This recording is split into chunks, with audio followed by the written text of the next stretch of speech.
coming at you live from the depths of the Hive. We are back, and it's Saturday morning.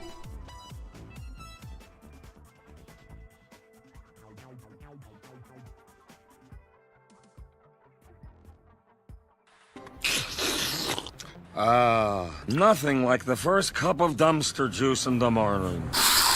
Aí vem pra jogar, velho. Que porra é essa? Ai, caralho, vai tomar no cu, porra. Que desgraça é essa? Que porra é essa também? Ai, passou em mim. Ai. Que porra é essa, filha da puta? Caralho. Mano, João, essa porra é um mutante. Vai tomar no cu. Morre, desgraça. Ué, chinelo,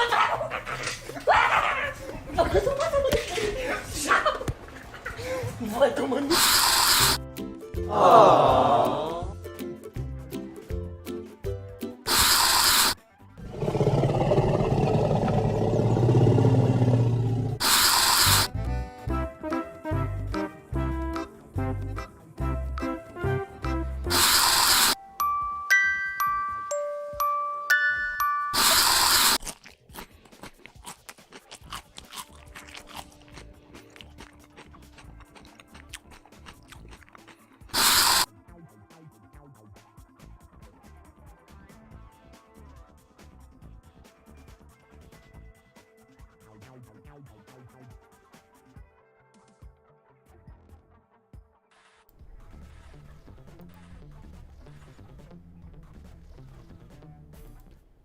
Good morning. We are live from the Hive.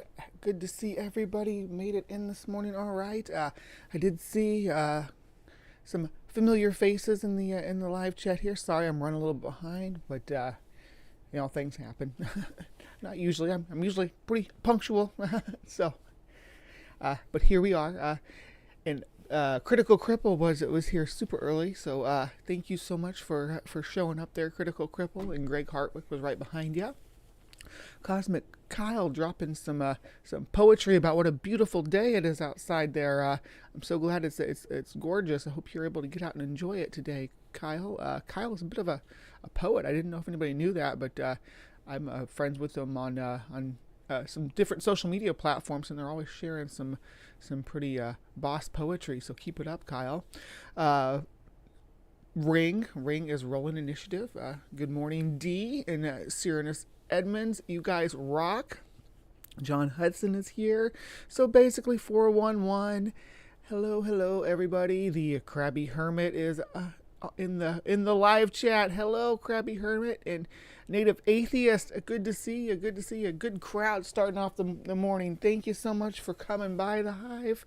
I'm excited to see everybody. So as always, when I start the show, if there's new bugs in the Hive, I talk about them. So I wish I'd put some pictures of them up. But we have fiddler crabs in the Hive. Little fiddler crabs. They're so cute. Actually, I might be able to pull up a picture of them. But they don't usually carry them around here.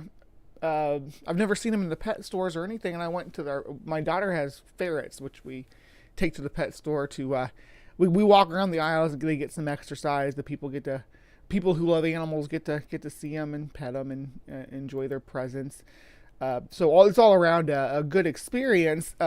But whenever I go in there, I'm always drawn to the arthropods. It's just my nature. But here, let me show you guys what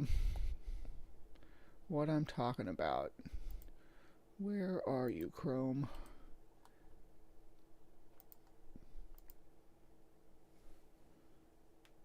Oh,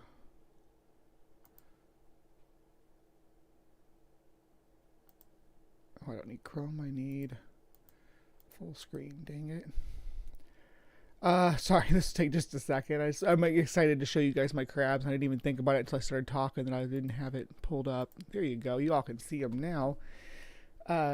These are my new little crabby guys. Check them out. They are fiddler crabs. They have tiny little arms, but one of them is quite a bit bigger than the other one. I don't know if it's an age thing or a sex thing. In this case, obviously there are some sexual dimorphisms in crabs, but they also look pretty uniform. Oh, is that making sound? I'm gonna mute that. I don't remember who I was talking to while I was recording this, but yeah, or maybe I was just watching something. But yeah, they're pretty cute. They're tiny. They're only about the big one's about as big as my thumbnail, and the little one's about as big as my pinky nail. So they're pretty tiny, tiny guys. I'm glad I got to share that with you all. So that was my my fiddler crabs. They are. Hey, Tobin. Good to see you. Good morning. I'm glad you were able to make it too. John Hudson. Yeah, everybody's here to watch some brain bug live from the Hive. I love it. I love that you guys all show up for this. So let's get started because we're already 10 minutes into the show, and I've just showed off my bugs, and yeah, I'm feeling pretty good. Let's dive into our bug of the week. So this week's bug of the week was a patron special that only the patrons got to vote on. It's a vector. Vectors are anything that's going to carry diseases that they can pass on to humans. There were a choice of 4. There were deer tick or black-legged tick, mosquitoes, German cockroaches, and what was the 4th one? Can't believe I forgot what the 4th one was. I have it right here. Just oh yeah, the bot fly. The bot flies are just wicked. We didn't get bot flies, so that's neither here nor there. And they'll be back on the list if you want to learn about them. We haven't had I don't think we've had a fly on the bug of the week. Would you all like a fly? We could certainly try to make that happen. Flies are interesting. I'm biased because I use them to feed my other insects, so I think of them as feeder bugs. But flies are interesting and hardy, and they fill a lot of different niches. They're pollinators. Not all flies are bad. They're all pretty short-lived, though. That's one thing they all have in common. But yeah, let me know if you want to hear more about Diptera. But today we're not even going down that route. We're actually we're not even in insects at all, because we picked the ticks. We picked the ticks to talk about today. So today we are talking about Ixodes scapularis, or commonly known as the black-legged tick. Around here we call them the deer ticks, but I've also heard people say that you're not supposed to call the ones that are here deer ticks. That's Ixodes pacifica, which is the West Coast variety that lives basically in the Rockies and west of the Rockies, and those are the ones that are the official deer ticks. But it's common name, so it doesn't really matter. It's regionally here in the Midwest, we call them deer ticks. They are pretty widespread and unfortunately pretty numerous because of their reproduction strategy. But they have the reproductive strategy is really the main selling point of this organism, and where it really shines. I've been talking to a lot of people about human exceptionalism on Twitter here lately, because a lot of people think that humans are just the bestest of the best, and it's funny to me because I know more about all these animals and what they can do in their ecologies and stuff maybe, but like a tick, their reproductive cycle is freaking wild and wicked, and and the Lyme disease that they we'll get to the Lyme disease. We'll get more into that in a minute, but the way that they pass along parasites is incredible. Yeah, so there's some exceptionalism even in the what you might consider the most lowly of creature, the disease carrying tick. I know nobody's a fan of ticks. Nobody's like, oh man, ticks are the best. I wish all animals were more like ticks. No, but we understand that they're an ectoparasite that is a bane to humankind. They do fill their ecological niche, though. They help with providing food sources for insectivorous organisms. They they spur a whole ecological niche of essentially like oxpecker like insects or insectivores. So that are specialized in removing parasites from large animals. We would have we would expect to see things like this in throughout the history of life, these ectoparasites and then exoparasite phagous, I guess, organisms would be the way to describe them. So they spur, ticks in general spur an ecological niche all their own. So that's an interesting kind of spin-off of them existing that maybe people don't think about too much, but there's entire species of birds and bats that'll specialize in pulling insects off of other animals. Who knew? The deer tick's life cycle is pretty interesting as well. You can kind of see the way they develop the. I'm sorry, this image turned out a little bit blurrier than I thought it was. But yeah, this is Ixodes scapularis feeding on an organism and how its body changes as it feeds. You can see it becomes engorged with the blood and it just kind of falls off. It's not a pleasant image by any means. They are again parasitic and full of human blood there. So that's just how they feed. There are a multitude of organisms that are specialized in feeding on blood across the animal kingdoms, including assorted invertebrates and all the way up to and including mammals. So it's not a specific to this species, because, or I say species, to this clade, because ticks are a clade. They're not just a species. They're a whole order of organisms. So just to be clear, and they're divided into soft ticks and hard ticks, and there's a lot to unpack there, but we want to focus mainly on the vector aspect of this organism, because that's what we're here to talk about. As a disease vector, the main culprit that they're going to be passing along is Lyme disease. That's in North America. Let's see, we've got some statistics here. The CDC reported 30,000 new cases of the disease in 2016. And the numbers did drop, I believe, over 2020 and 2021, but they started to go back up in 2021 of people with Lyme disease. Is I think probably as a result of people not being out as much into the forest and into the thickets. I don't know though, because hunters still go out no matter what. They'll go out and hunt when it's hunting season. You can't stop people from hunting around here. They love it, it's needed. We need population control on the animal, and there's tags and regulations and stuff. So it's all orderly, but you won't keep them out of the scrub, and they're the ones that tend to come in contact with ticks the most. People out hunting, people working in the field, so farmers, and like county or state employees that work in the field, and people that work in the railroad industry for some reason. Who knows? I don't know if it's clearing things out or what they got going on there. But yeah, a tick in general is an arachnid.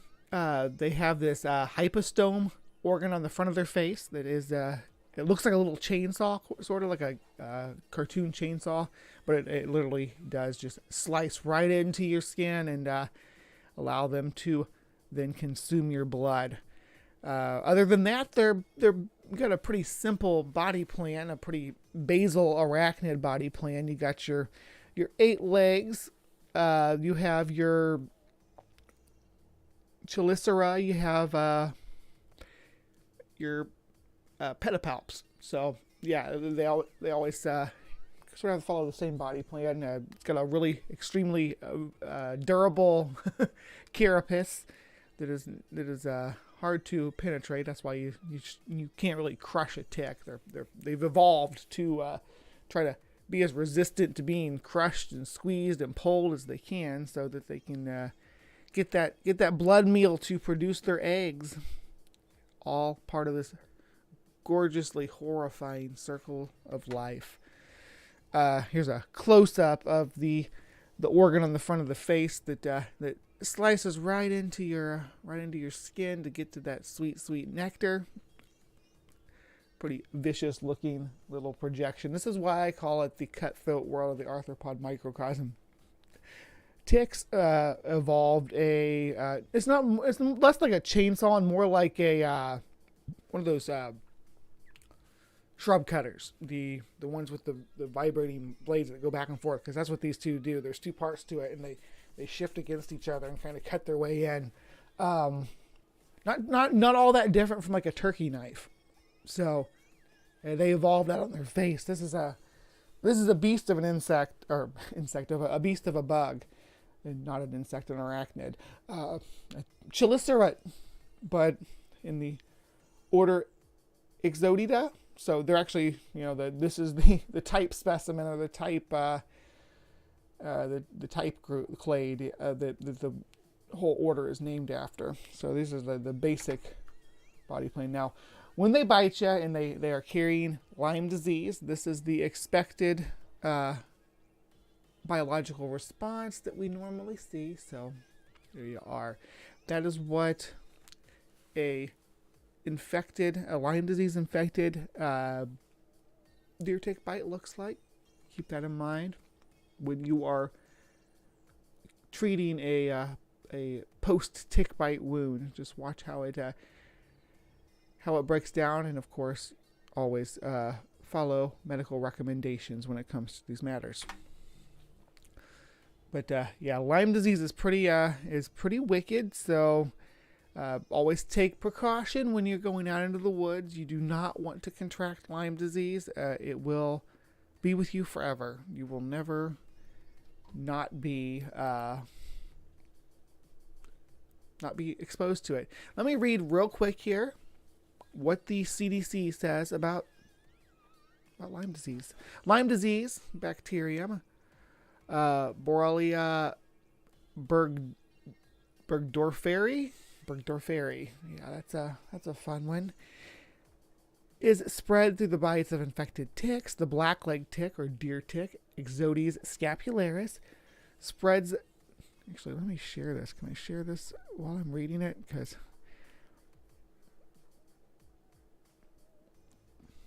sorry, I'm a bit blah today. I have some sinus stuff going on. I'm not going to mess with that right now. I'll just read it off to you. It's not too much to say here. Spreads disease through the northeast mid-Atlantic and north-central United States. The western blackleg tick, Ixodes pacificus, spreads the disease on the Pacific coast.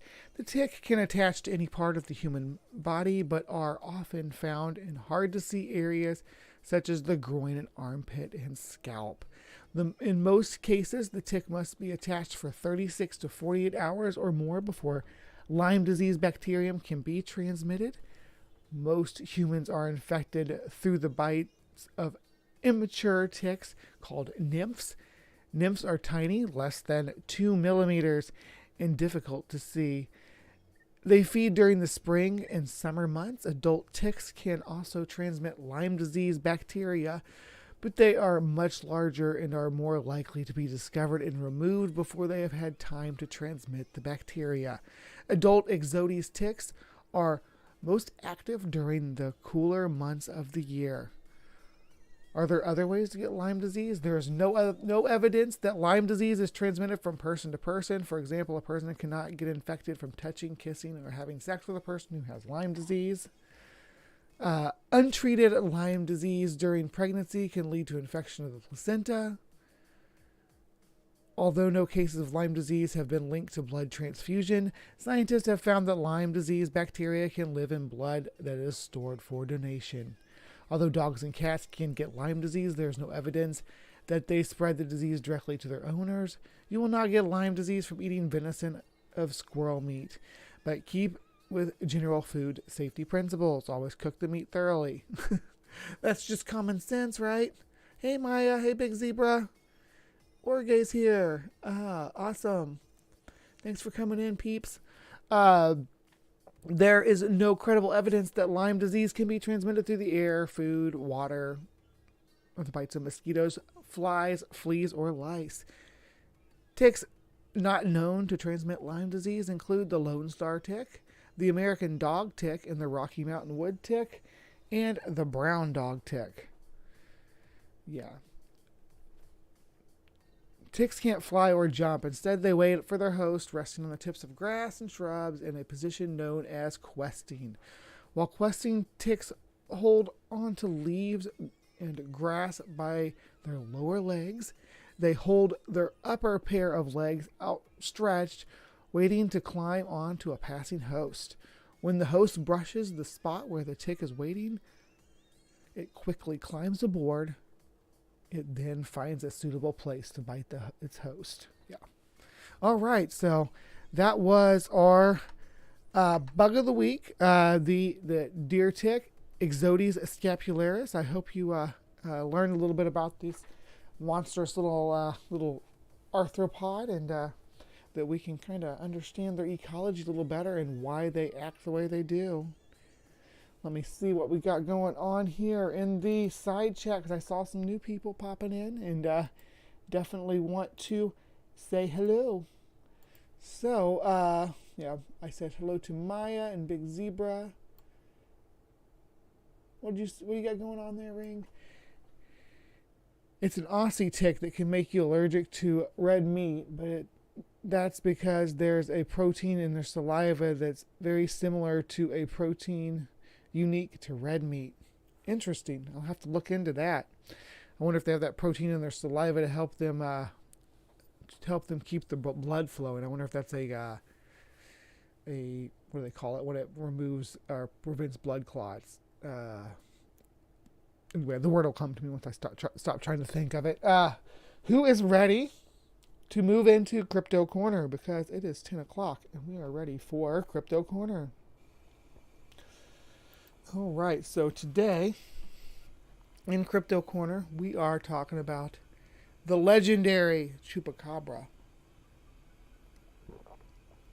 But we're not just going to talk about it because April is TikTok month, thanks to D Park sending me some TikTok videos that are going to be, we're going to do haunted TikTok at the end of this. I've just been kind of building up to that. We did witches of TikTok last week, where people posted videos of witches. And I'm not talking about the pagan practitioners. We could talk about them, but I'm not going to talk about them today. And if I do talk about them, it'll be in a different segment than this one. They don't belong in Crypto Corner. They're practice, a belief, a religion, if you will. So I'm not going to lump them as into Crypto Corner here. But we are going to explore some different ideas at some point. The topic for today, though, is the Chupacabra, and we are going to be looking into and exploring some of these alleged TikTok sightings. So let's get started. Let's pop right in and see what we are dealing with. Boom, boom, boom. Get rid of that. There we go. All right, so this is our first Chupacabra sighting. Let's look at the still here with it back behind the bushes real quick. The organism is, I forget that you can't see my mouse on when I'm doing this through TikTok. That is one annoying feature about doing this through TikTok. So, yeah, there's that. Okay, so the here, we'll just play it then, since I can't point out features and such. There we go. All right, but we'll as you can see, it's basically, it looks like a canid, with it's like sitting on its haunches with one paw kind of up in the air. Of course, they keep it back behind the plants there, so you don't really get a good look at it. So I can't tell you for sure whether this is a fox, a coyote, or a dog breed of some kind. There are hairless dog breeds, so that's a very real possibility. But this one, to me, is definitely a canid. Suffering probably from mange if it's not a hairless breeded dog, but it's back in the bushes, so I can't really tell. All right, so that was the first two. And the fun thing about this is that all the descriptions are in Spanish, so I mean, I translate them, it's no problem, but you're going to come to witness that even though all the descriptions are in Spanish, which makes it sound like these are coming from Latin America, there are some of these that are very clearly not coming from Latin America, and we will get to that in a moment. All right, so let's move on to the next one because we got a lot to cover here. We have another canid, definitely a canid. Peaked ears that are fairly large. We have some skin. It's definitely got mange. I'm thinking mange is the culprit here. This is a very sick animal. You can kind of tell by the way it's moving how gaunt it is. That's part of the whole chupacabra treatment, though, isn't it? That these animals are not only hairless, but they're gaunt and sickly looking, because they struggle to sustain themselves with their disease.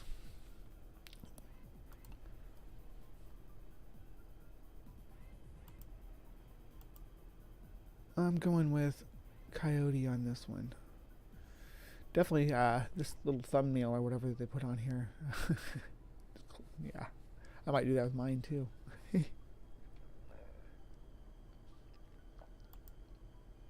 That's a puppers. Definitely a dog. Definitely a canine. Not some horrid monster lurking in the shadows. It's a canine. Some kind of I believe it's a coyote. It looks like a coyote to me. Feel free again, as always, to disagree with me in the comments below. If you do not think that this is a coyote, but it looks very much like a coyote to me. We could look at the facial structure, the narrow muzzle, the large ears. Obviously, we can't go by coat pattern or color or anything like that, but because there's not anything to be seen. But this is what the creationists would call a dog kind. Definitely dog kind here.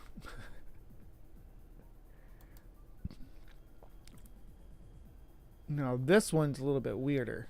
This is the oddball of the bunch, but let's see what you guys think.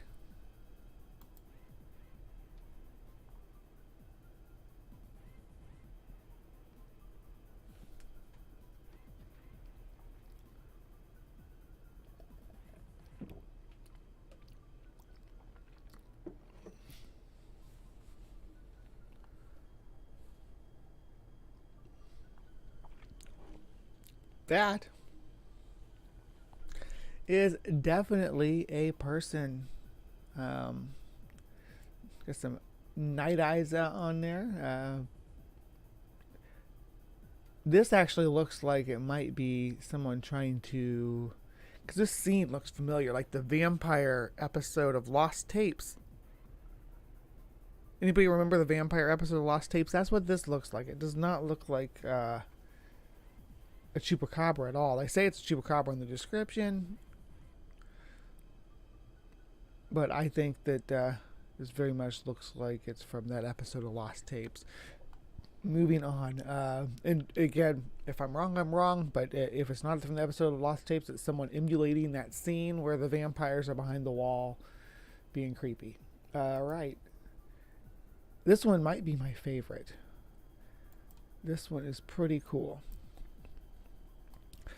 Now, I'm not going to say what I think this is. I want you guys to tell me in the side chat what you think this is. So, we are looking at, remember, these are alleged chupacabra. So, you tell me what this organism is.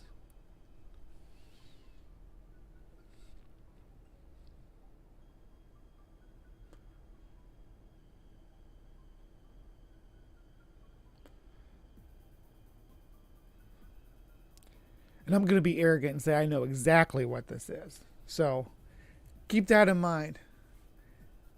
We got a vote for coyote. You think it's a coyote?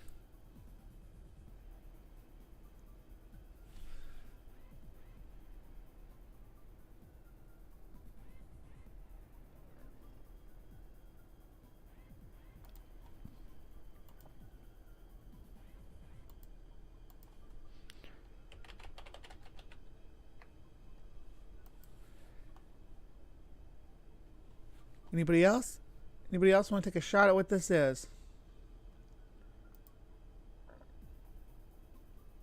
Should have went with Skinwalker on that last one. Yeah, that would have made more sense to call it a Skinwalker. I'm waiting for Ring to pipe up because Ring, yes. Oh, there you go, Ring. All right, you got it. Almost looks like a maned wolf with mange. You are absolutely correct. That is what we are looking at here, is a maned wolf. They are a South American canine. South America has this unique characteristic because it got populated by some mammals early on, and when placental mammals. So let me just real quick, I'm going to pop out and talk about canines real quick like a big nerd. Okay, so the canids were doing pretty good in North America, right? About 2 million years ago. They were doing really good. They had a lot of diversity. They come down from these big bone crushing dogs and stuff and kind of diversified. There were not at this time gray wolves, like the big gray wolves like we see in Canada and such. Well, really in Western United States as well. They weren't there at this time. We had an indigenous population of canines. We had dire wolves, or the indigenous canines, and they were the dominant ones. There were wolves, true wolves, that were related to the European wolves that had come over, but they had come over in an earlier wave during a glaciation event. So we had this little population of true wolves that were smaller than the Eurasian wolves were, much smaller than the dire wolves were, that filled this kind of meso-predatory niche. And keep in mind that in the time of megafauna, the meso niche is a little bit bigger than it is today. So you have a lot bigger organisms. So we have this population of indigenous canines to North America, right? And they move into South America when the land bridge attaches, when we start to get seeing this. That's called the Great American Interchange, when Panama connected together, South America and North America connected, and animals went back and forth. Now this spelled doom for a lot of the animals in South America. A few clades did do all right, and many clades held on in South America, but none of the megafauna really made it through, unfortunately. There were some crazy things in the fauna record back then, but like things like tapirs, the megafauna, the biggest megafauna, it was introduced at this time, because tapirs weren't in South America before that interchange. But these canines, these different clades of canines, came down to South America and kind of carved out these niches for themselves. We have the maned wolf. There was the Falkland Island wolf, which was also a unique. We have the crab-eating foxes down there that are a unique indigenous clade. We have I keep wanting to say bear dog, but it's a bush dog. These canids are very unique, and South America is kind of the only other place, because you mostly we lean towards the Canis family, the Canis genus, with you got coyotes and jackals and such. So, but there's a lot of this weird variety in South America, and the maned wolf is one of them. And it fills this very bizarre ecological niche where it is a savanna hunter. So it's basically, this guy fills the same ecological niche as like a cheetah, but on a smaller scale. And it hunts the savanna, and it hunts like there's cavimorph rodents that fill this. It's like a mini savanna. It's like a micro Serengeti. So everything's just scaled down a little bit in South America, but has comparable niches to Africa. So the maned wolf is the cheetah of the landscape, and then there's trying to remember Amara. Maras are these big cavimorph rodents that basically are like little mini antelopes that live in the savannah. It's really a little neat little microcosm. It's like the Hobbit version of the African savannah, which is funny to think about. Like, and then like the jaguar fills like the lion niche, and yeah. Anyway, you guys get me on these topics. Yeah, ground sloths. Good point. Ground sloths did move north, and they did well. We had terror birds that moved north too. We didn't have none of the mammalian carnivores did well moving from South America, though. It was they did not fare well in the interchange. North American carnivores kind of went down there and dominated them and wiped them out, but some things did survive. Anyway, that was a tangent about the evolution of canids. Sorry about that, everybody. Now, this is the one here that made me say that this is not all in Latin America, and you'll see why in a second. Again, this is one I will not say what the animal is. I will let you guys tell me in the side chat. Yep, terror birds. No. You guys tell me what this is. And this is another one that I am absolutely 100% sure I know what it is. But I'm being a little cocky there. But that's all right. Oh, let's not do that. Hold on. So we got some dogs barking at something up in the bushes. And then boom! There's our chupacabra. What is that chupacabra, you ask?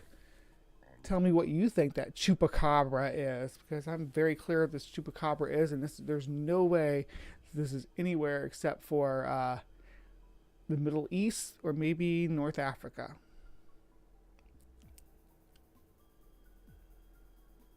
I'm almost 100%. I would put some money down. These things do not live. It's a real animal, but they do not live in the New World. Not at all. Ring, you're going to have to be more specific. I expect more from you. I hold you to a higher standard. You're going to have to give me...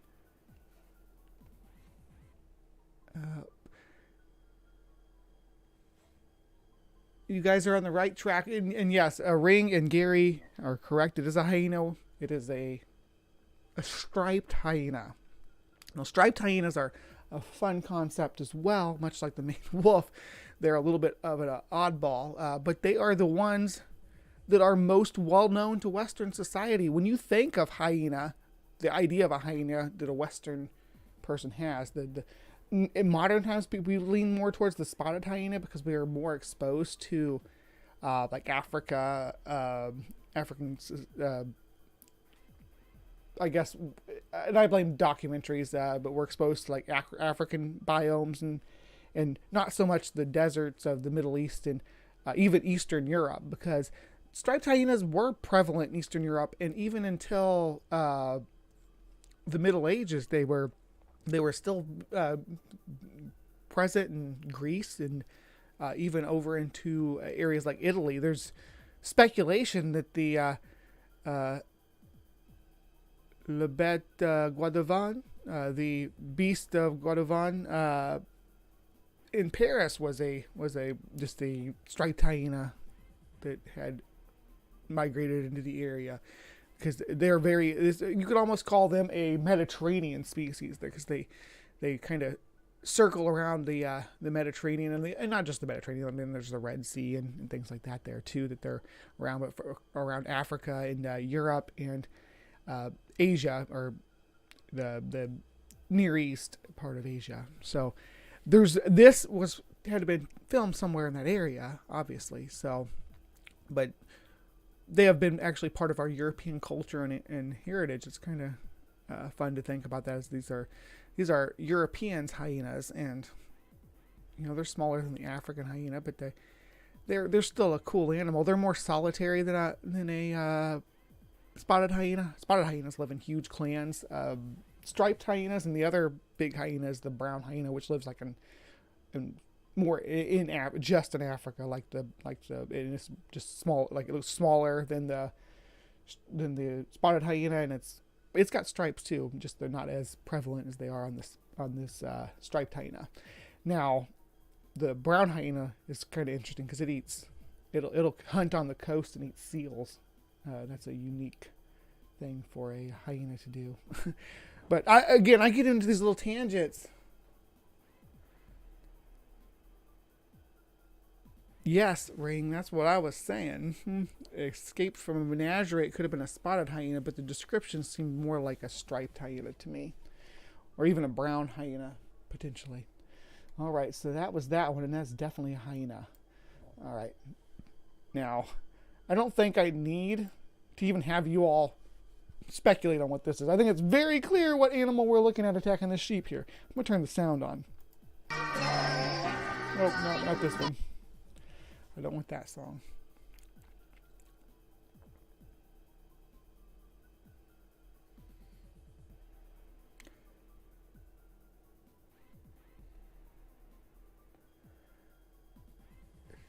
Ursus americanus.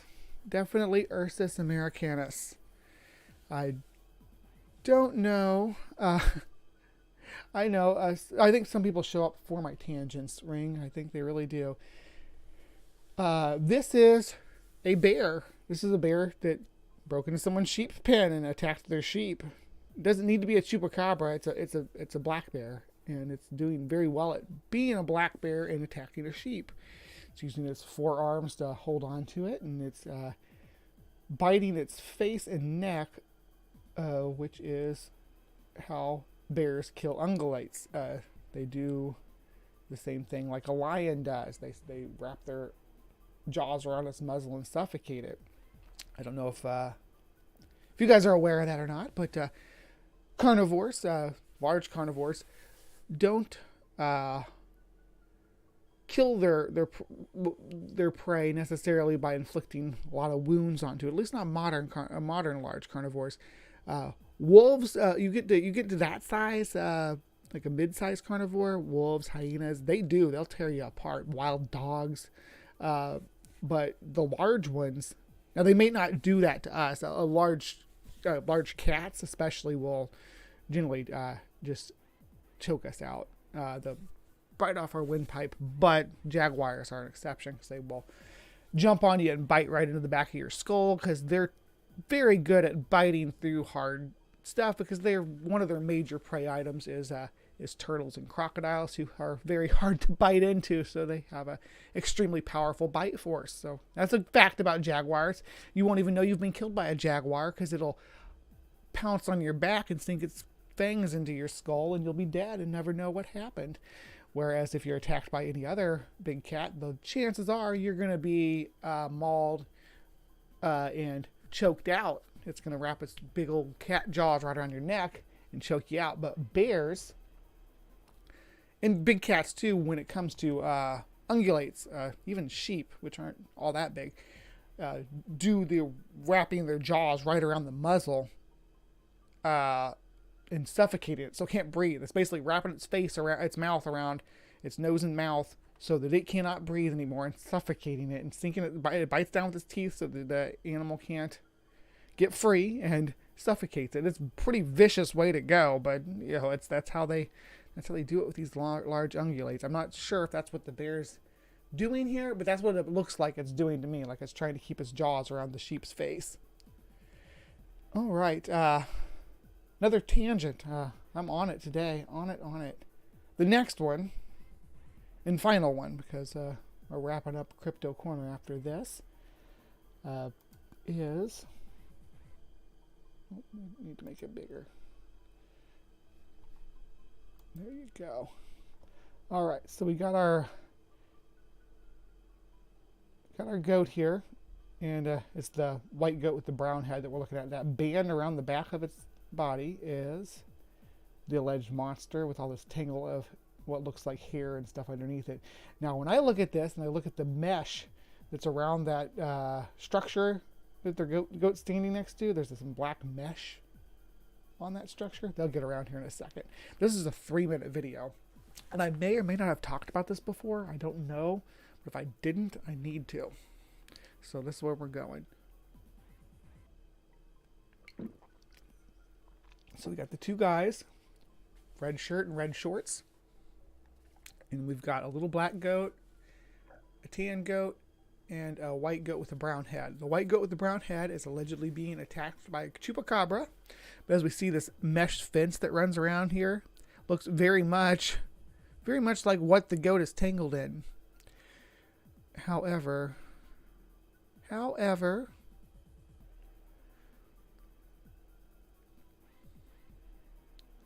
let's get a closer look. Let's see what they find when they get closer in on this thing. That there is something wadded up in there, but it still looks like it's just the mesh from the fencing to me.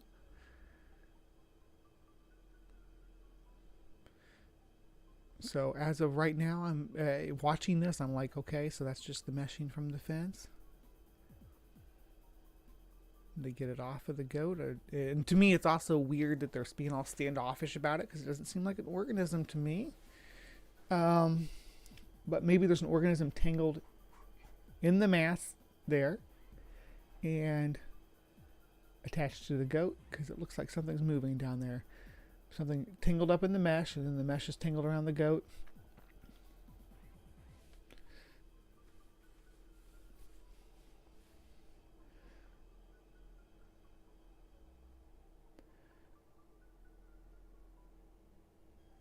They're being really standoffish about it. All right, the goat's free-ish. Go on, goat, run away. So the goat's free of the tangles. The other goat didn't. The little black goat doesn't seem. But maybe that's its mom, is why it's like that. Whatever it was that's tangled in there is now getting trampled by goat hooves.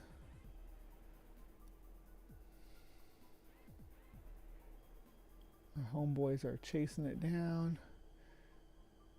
Now they're not afraid to stick their hands in there. I don't know what the story is there. All right, I thought there was more to that than this. Anyway, hold on. I think there's more to it than this. Just a second, because we're gonna see if we can pull up the rest of it. We got a minute before we have to be done with Crypto Corner. I'm trying to be more punctual. I don't want people. What do you do in TikTok?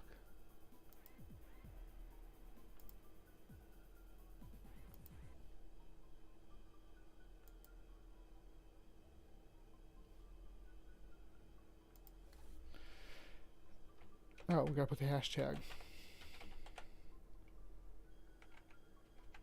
Hashtag Chupacabra. Okay.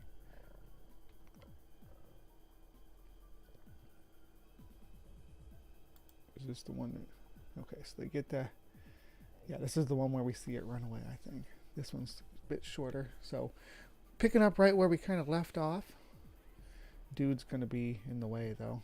Now they're catching it in the water.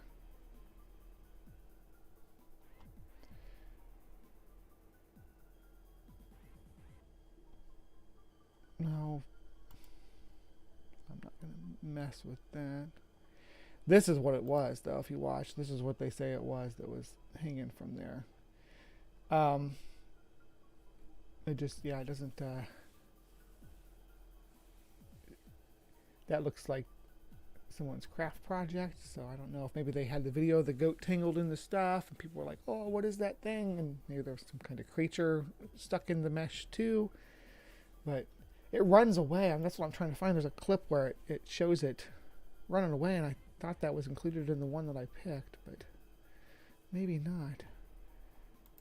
Let me see.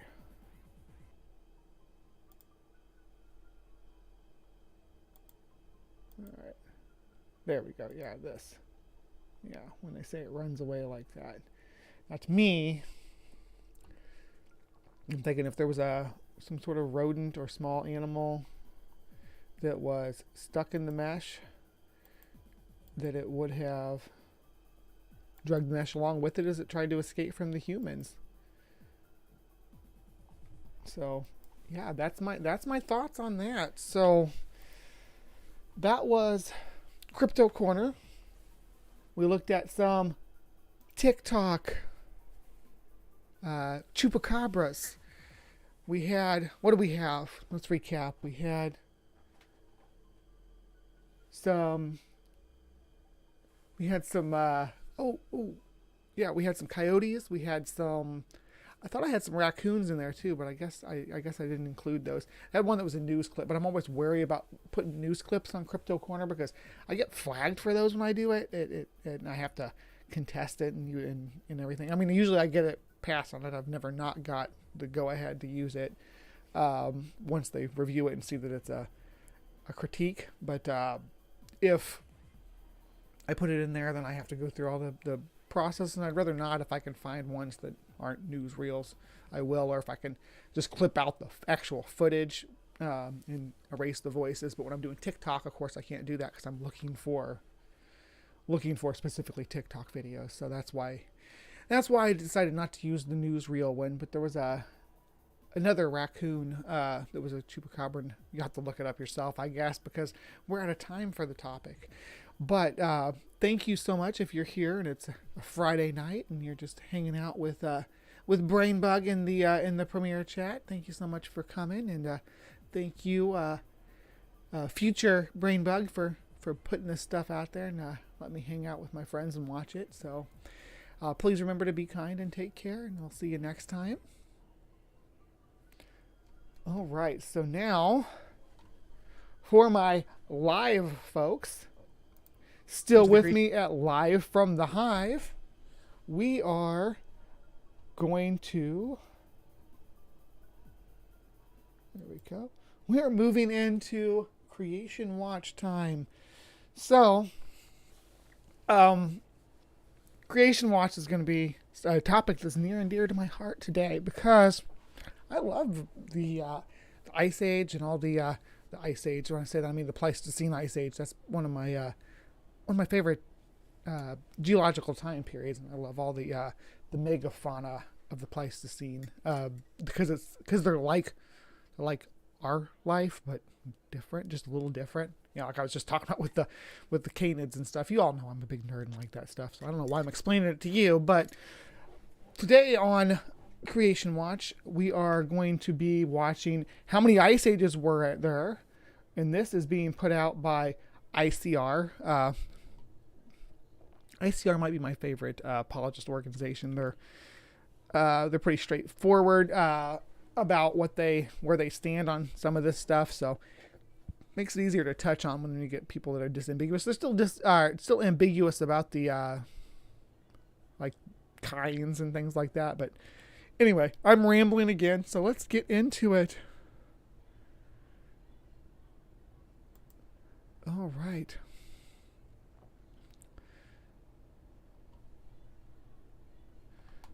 We are going to... Why is that so oversized? Hold on just a moment. It's being weird. There we go. Okay. So, yeah, let's look real quick at what we're watching, just so you all can see it. How many ice ages were there? Creation Podcast, episode 20. Institute for Creation Research. Should we believe that there were multiple ice ages? How does an ice age happen?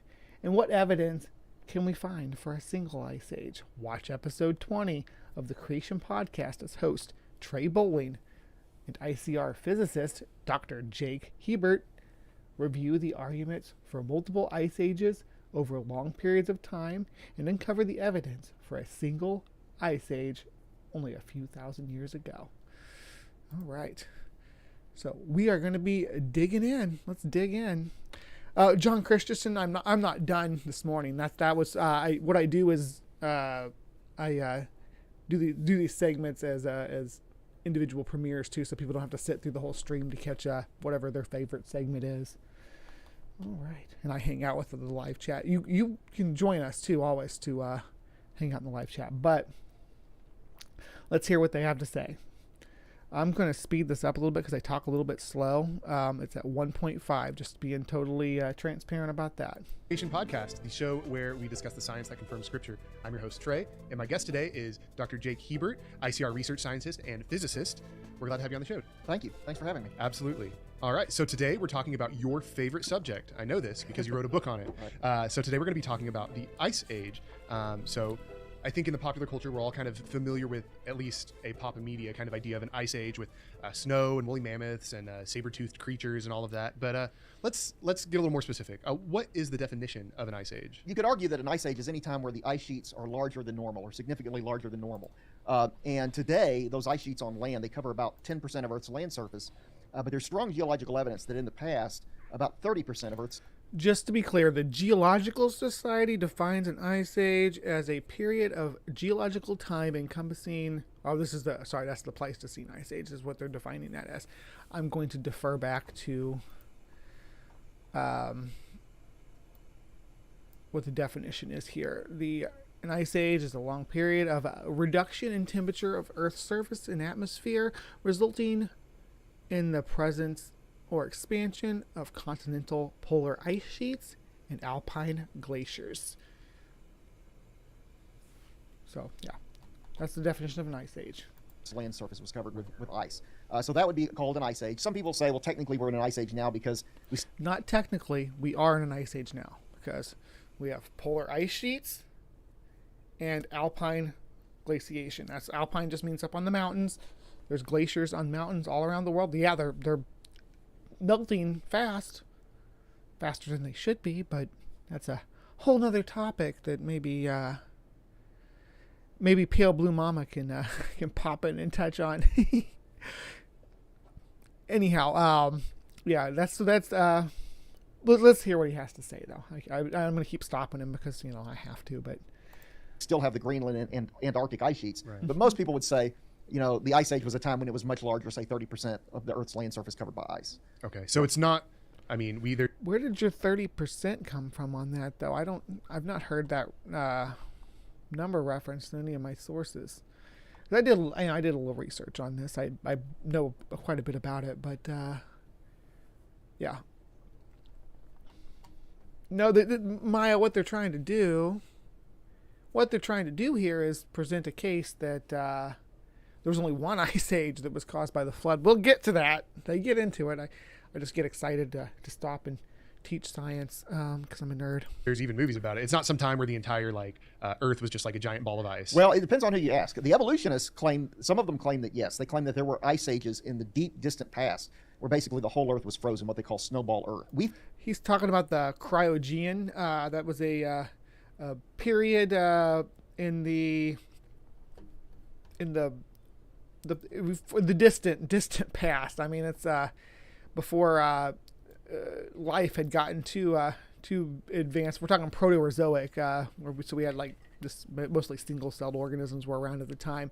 Now they don't think that the Earth froze completely, or there's not any evidence that every inch of the Earth was covered with ice, but we did have glaciation all the way down to the equatorial areas. And we have evidence of this, and he's going to talk about that here in a second, but he's going to kind of be dismissive about it. We'll see what we think. I think the evidence for that is pretty weak. There's a better explanation for it. The arguments they use for that aren't really that strong. But we do think there was an ice age. But yes, in the ice age that we're talking about, it's not like the entire planet is covered with ice. It's, the ice sheets don't come down to the middle latitudes or down to the Middle East. And we think the Middle East was, for the most part, ice-free, although there may have been snow there during the ice age. But the ice sheets didn't come all the way down and cover the entire Earth like some people would say. Okay, that makes sense. Sense. So you did... I can only defer to the Crew ice sheets, which did move up into the equatorial area. Now, the northern hemisphere was much colder, and the ice sheets did come down into the. And when you're talking about the Proterozoic, the continents weren't in the same place, so it's you can't say, oh, the Middle East didn't get ice during the during the Proterozoic, during the Cryogean, because the continents were mushed at the time. I think there were 2 continents during the Cryogean, if I'm not mistaken. Correct me if I'm wrong again, but they weren't in their current positions. They weren't going to be even close to their current positions for quite a long time. What was on the equator and what was close to the poles was very different at the time. Good morning, Scott Duke, and Native Atheist. And the... What was I saying? What land masses were close to the poles and what land masses were close to the equator, where the seaways were opened up between them. All these come into effect when you're talking about how a continent freezes over, how an ocean freezes over on Earth. Another factor comes into play is the position and speed of Earth's orbit and rotation during the Proterozoic was different than it is now. So, yeah, a lot of factors are going to come to play. Killed by Bigfoot. Good to see you. You thought the polar bears were drowning. Well, polar bears are semi-aquatic, or semi-marine, I guess would be a better way to describe them, because they can survive in a marine environment. They do need ice to haul out on.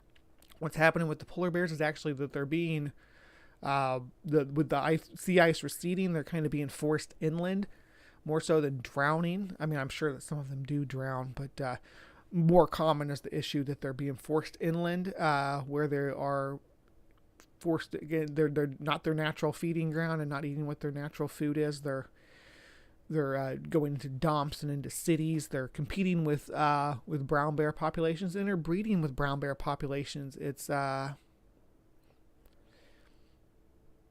problem, and it's a result of observable result of climate change. We even have they're starting to hybridize with the brown bear population. So that's more the issue when it comes to the polar bears.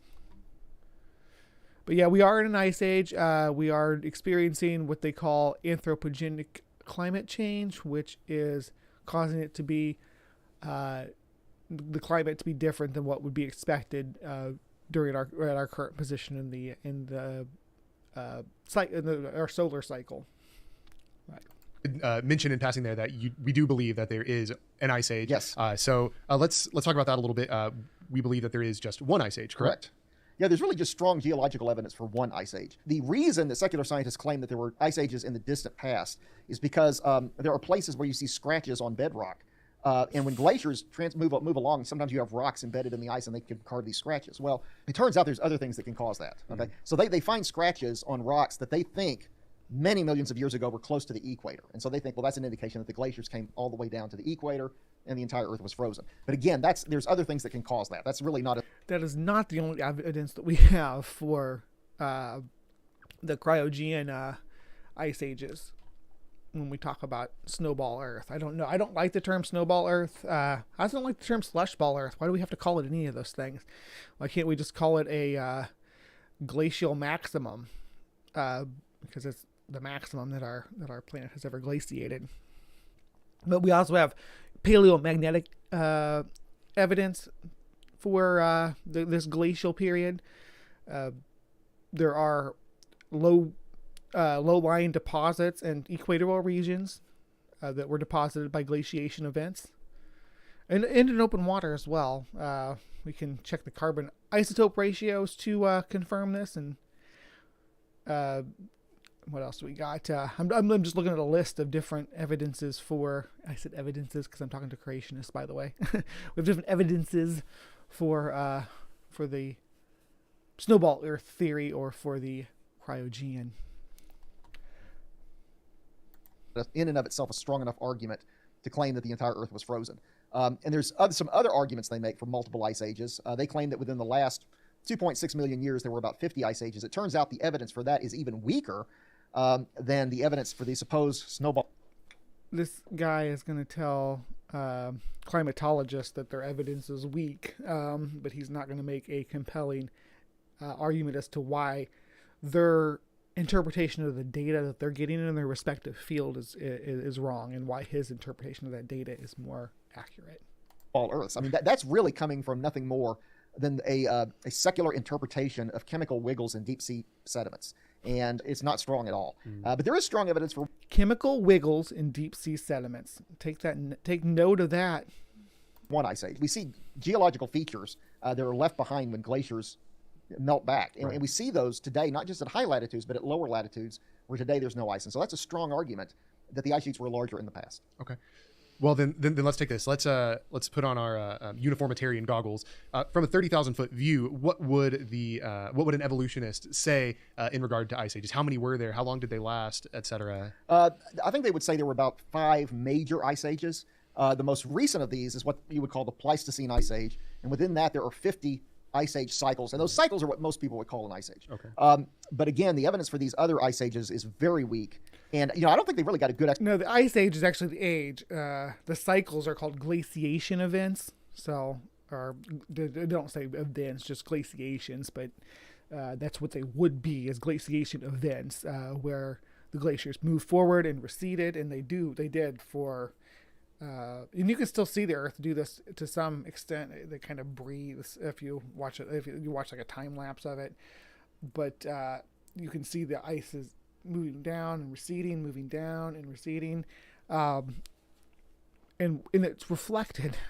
And that's the funny thing about what he's saying. There's only one. It's reflected that it came down and then pulled back and then came down and pulled back, because we can see evidence of that, especially with pollen.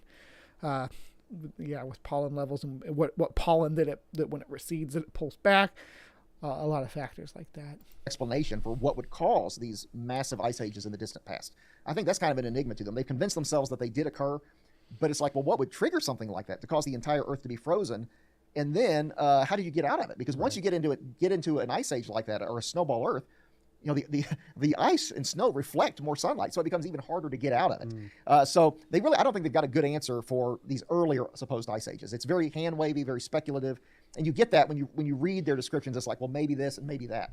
Now, for the relatively recent past, what they're calling the Pleistocene, they think that changes in Earth's orbital motions and rotational motions over tens of thousands of years affect the way sunlight falls on the Earth. And they think that at some times in the prehistoric past, you had more summer sunlight hitting the high northern ice sheets. Okay. And so when you have more sunlight hitting it, the ice melts back and you get a warm period.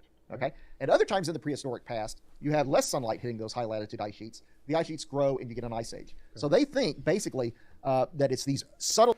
This guy is about to make claims about Earth's albedo that are hilarious. And this guy is supposed to, and by the way, Scott Duke, not a climatologist or a geologist. He's a physicist. So this is a physicist, and he's talking about the way light interacts with the physical world. So he's about to make some claims that are completely ridiculous when it comes to that topic. Yeah, he's talking about the Milankovitch cycles. Changes in the tilt of the Earth's axis and the shape of the orbit that are ultimately responsible for ice ages. Now, one of the problems with this, though, is that these changes in sunlight are very tiny, and it's very hard to see how they alone could really be the cause of an ice age. And for that reason, a lot of secular scientists have... If you had argument from incredulity on your bingo card, you can go ahead and just stamp that sucker right now. We will... Heck, we could probably make that the free spot. We can just guarantee that that's going to happen. Concluded that the climate has to be basically unstable, because you have to take these tiny changes in sunlight. The climate is unstable, but there is notable cycles like the Milankovitch cycle that we can interpret data from, that we can create models built on that explain our history, and they correlate with the geological record, with our ice cores, with the cosmology, with everything that they link together and make these build these models with all that data combined. That's so the Milankovitch cycle isn't just something that someone's like, maybe this happened and then we just went with it. There's data behind that, and that you think that because the changes we experience are small, that doesn't really have any bearing on it. The experts don't think that those small changes are insignificant like you do, and they're experts. So I'm friends with them. So that's that. I kind of, because I actually talked to my climatologist friend about this video before I started doing it. So yes, they don't agree with you when they look at the data. And why is your interpretation of the data better than theirs? And amplify them in order to bring about major climate change. Especially to get an entire snowball of the Earth. Right, right. It seems practically unfeasible. Well, that's why they're so worried about the issue of global warming, is because in fact, if you ask the experts on this issue, regardless of which side of the debate they fall on, they will all tell you that the key issue is what is called equilibrium climate sensitivity. That's the heart of the issue. Okay, it's not even is the Earth warming up right now. Right. Okay, the real issue is equilibrium climate sensitivity. Everybody agrees that if you were to double the amount of carbon dioxide in the atmosphere, there's going to be a small increase in temperature. Not much, maybe 1 or 2 degrees Celsius. The question is, though, what happens after that? Because the Earth is a complicated system. If you change one thing, that affects something else. And so you have all these positive and negative feedbacks. You might say it snowballs. Yeah. Could either amplify that warming, okay, over a long period of time so that you get much more warming than just that 1 or 2 degrees Celsius, or you could have these negative feedbacks that kind of bring everything back to equilibrium so that you don't have major climate change. And the issue, everybody agrees, the issue is whether or not climate sensitivity or equilibrium climate sensitivity is high or low. The people who think that it's high. What he's saying here is not wrong. I don't know about the language he's using, but there is, discussion on these topics. There is, different measurements that need to be compared and extrapolated, and we need to try to understand this as best we can. But yeah, those are major issues that we look at, and those are different factors that come into play. High are worried about it, and those who think it's low, not so much. But one of the main arguments for high climate sensitivity is this secular ice age theory that I told you about. Right. Yeah. Which, as we know, doesn't hold as much water as they would have. There's some major problems with that theory. It just sounds, again, it's incredulity is not does not mean there's a major problem with the theory. Your personal incredulity to the interpretations of these of this, and there is. I mean, hold on, let me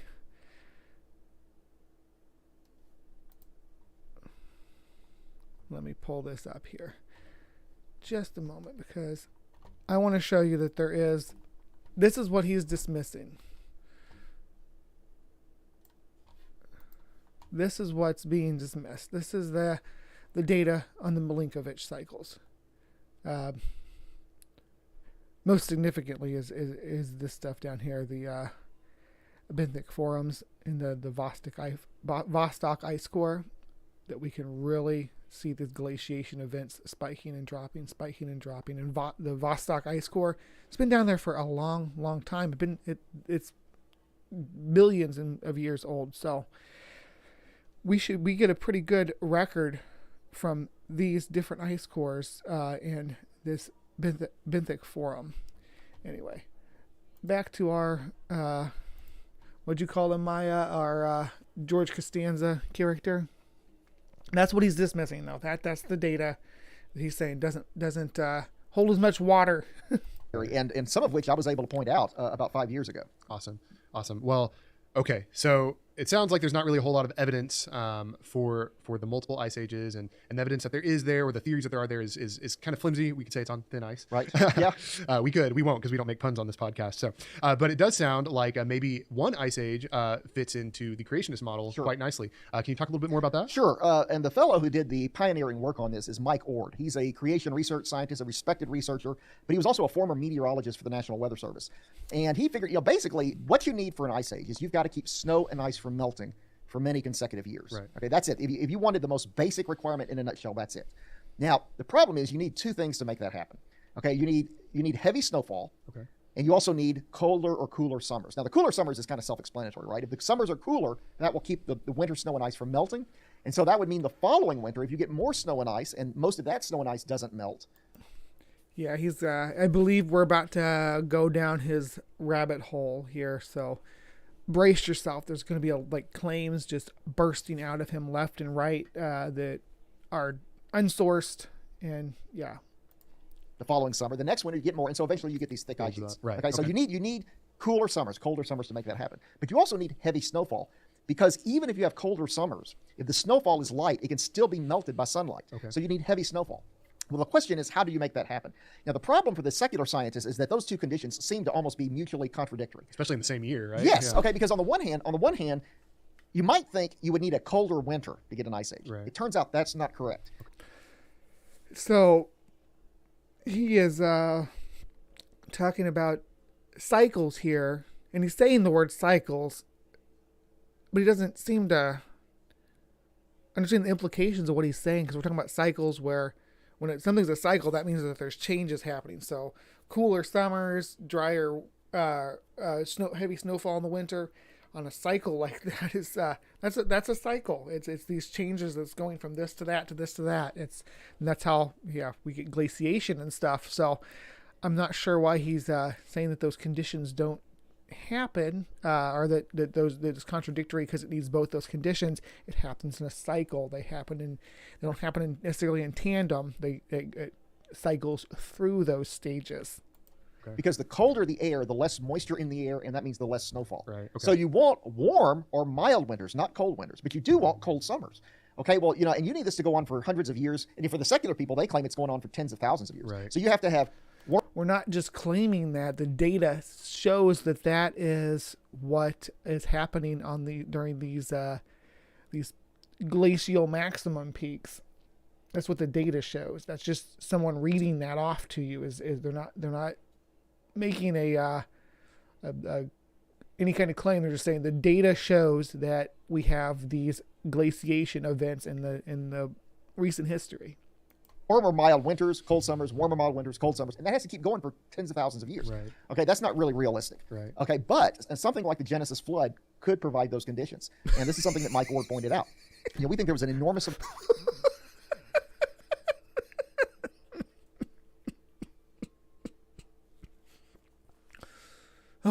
Something like a Genesis flood could provide those conditions. Amount of volcanic and tectonic activity during the flood. We think there was rapid seafloor spreading, right. And that you had this molten rock coming into contact with the ocean, and it's going to warm up the ocean significantly. Right. So what that's going to do is, just imagine here that it raises the temperature of the ocean, say 10 or 20 degrees Celsius. Well, what that's Has anybody talked to Dr. Hebert about the heat problem? I think it's going to be a little bit more than a 20 degrees Celsius.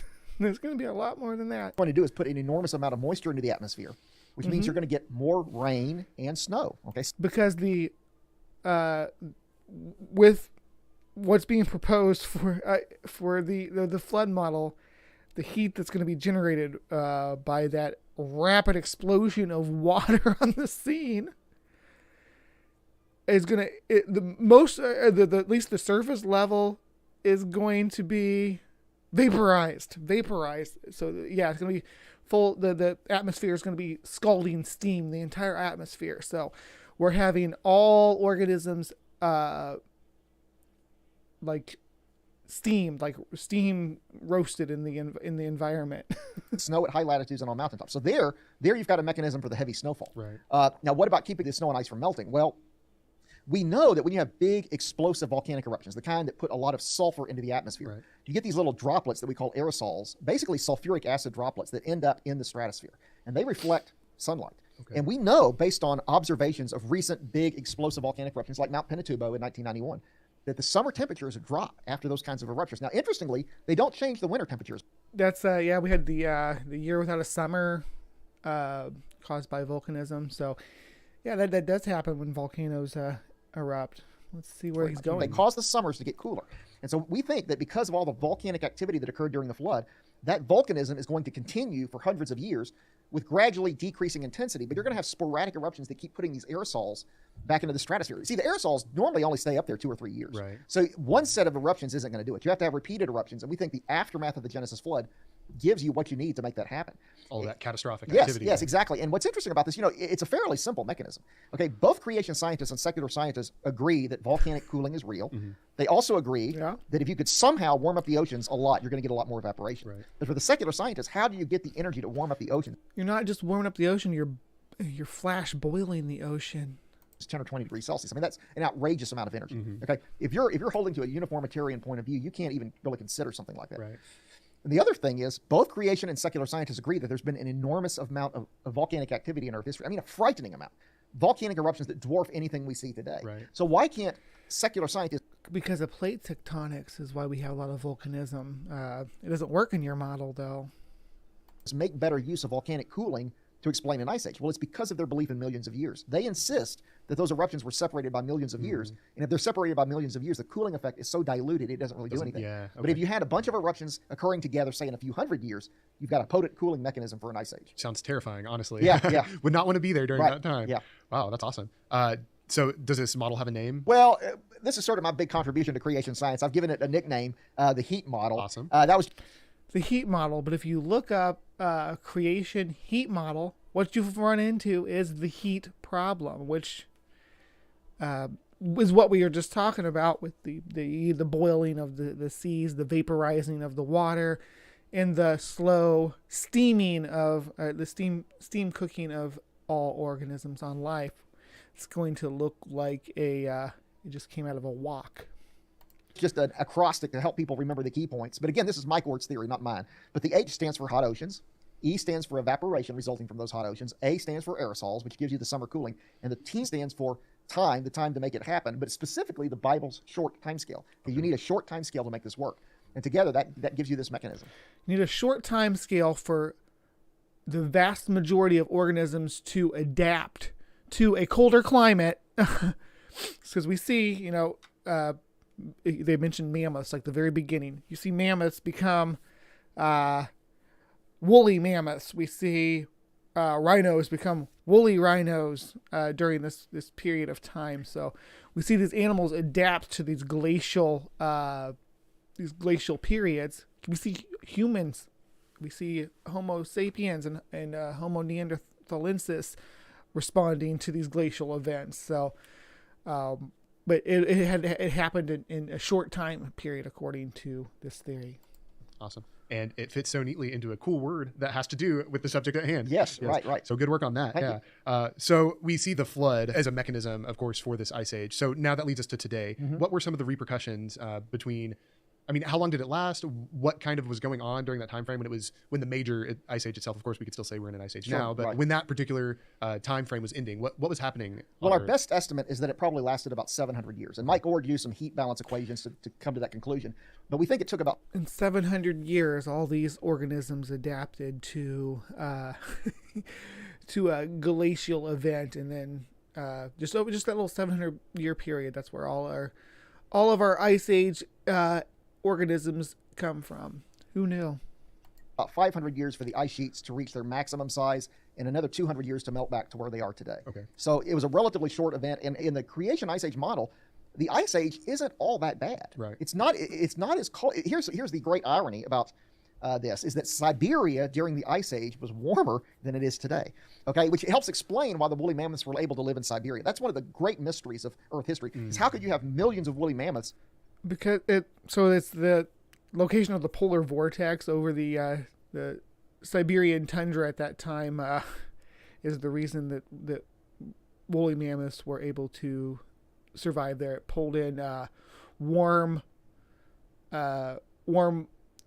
moist air from I believe it was from the Mediterranean at the time.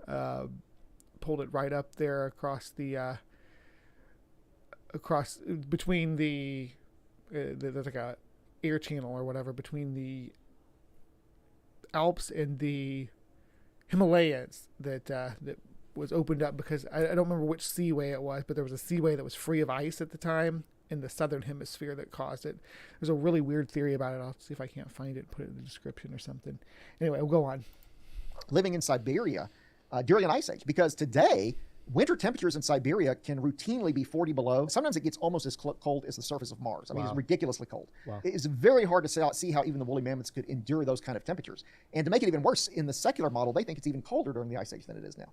But in the creation ice age model... But it's funny how they say that woolly mammoths couldn't survive that, but the woolly mammoths that did survive into modern times, that survived up to the age when they were building the pyramids, when certain aspects of your Bible were supposed to be written, there were still mammoths on Wrangel Island, and it's an island in the sea north of Russia, and we used to be attacked by ice during the last glacial maximum, and there's still mammoths that were there and survived there long after their mainland counterpart had perished.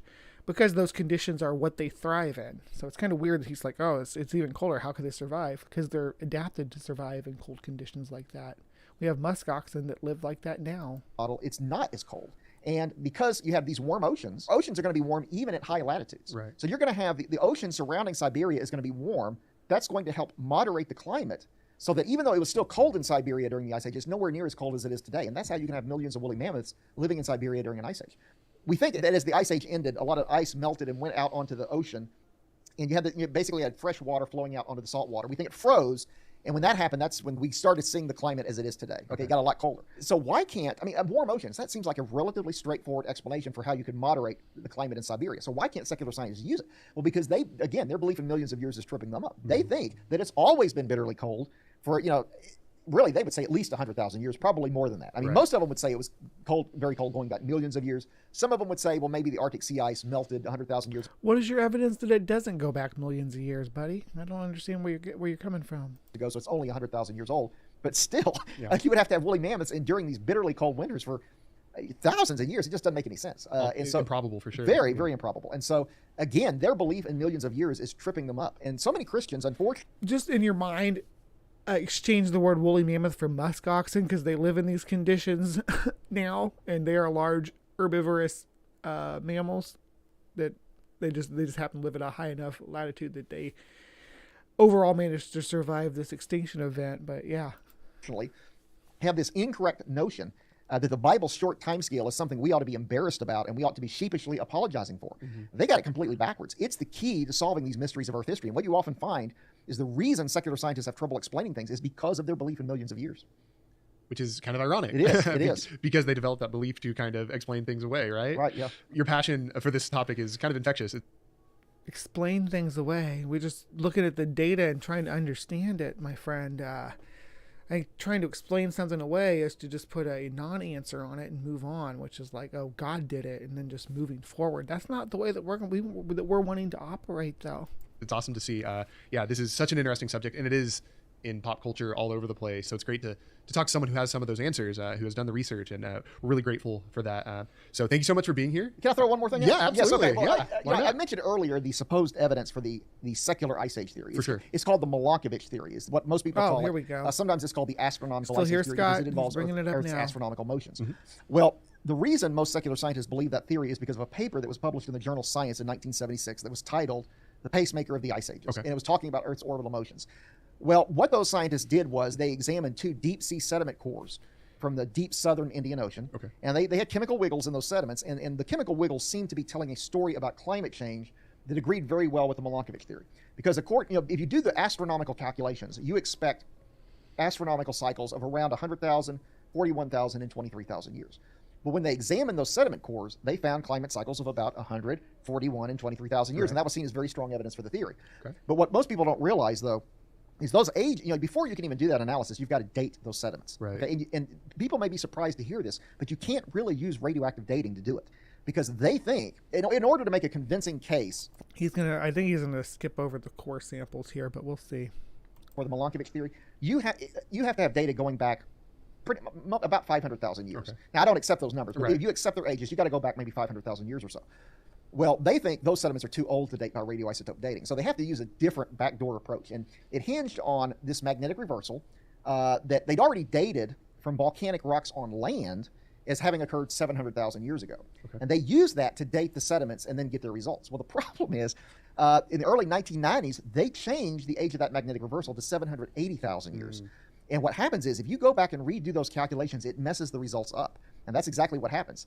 And I pointed this out in 2016. We've got a lot of papers that are on the internet about this. We've got papers at icr.org that talk about it. We've got links to the technical papers if people want to read the technical stuff. Absolutely. But the interesting thing is, I've never...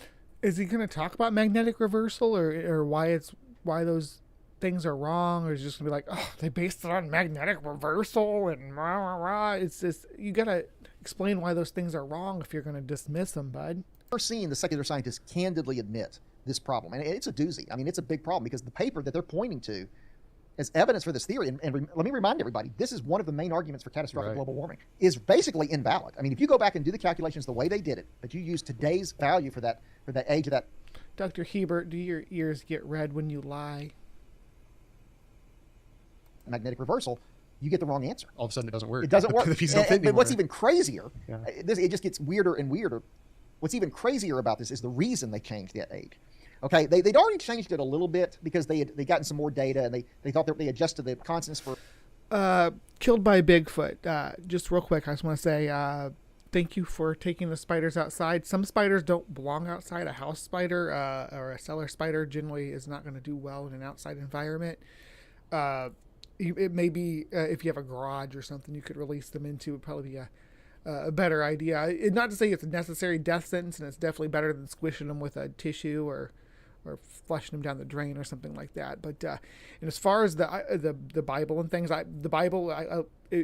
my live chat here and anybody who subscribes to me can tell you that I love the Bible and I love learning about it and talking about it. So I'm not anti-Bible. I'm not a Christian. I don't believe the Bible. I look at the Bible as mythology, as ancient Near East mythology, which I find extremely interesting and extremely fun to talk about. So, I like that mythology. But I like using like the what they call the Apocrypha included. I like including that because it makes it more fun to learn about. So yeah, if you want to use verses from the Bible to guide you in your life, there's some decent proverbs or whatever that to live by. There's nice things said in the Bible. I'm not going to disagree with you there. And if that's what you're using the book for, to get these guiding posts on how to try to be the best person that you can, I'm not judging you. I'm not anti-Christian. I'm not anti-theist. I'm anti-science, anti-pseudoscience, which is what we get from folks like ICR. That's my gripe. I do like to get into existence of God debates and things, but I'm not really an anti-theist. A lot of people might assume that I am or ascribe me as an anti-theist, and I do like to poke at the ideas of theology, but I'm not like saying that, oh, you're terrible. So that's just my position on that. So, black widows and cellar spiders.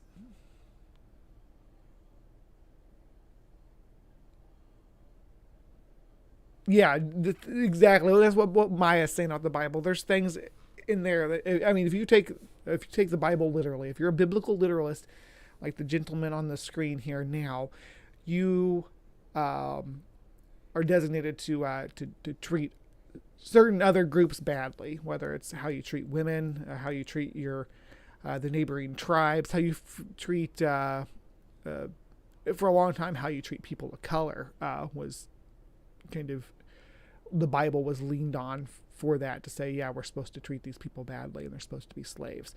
So things like that. But if you're just taking, Jesus said this thing that I like, and I'm going to quote that, and I'm going to try to live my life that way, like about turning the other cheek and things like that. Yeah, good. That you can build a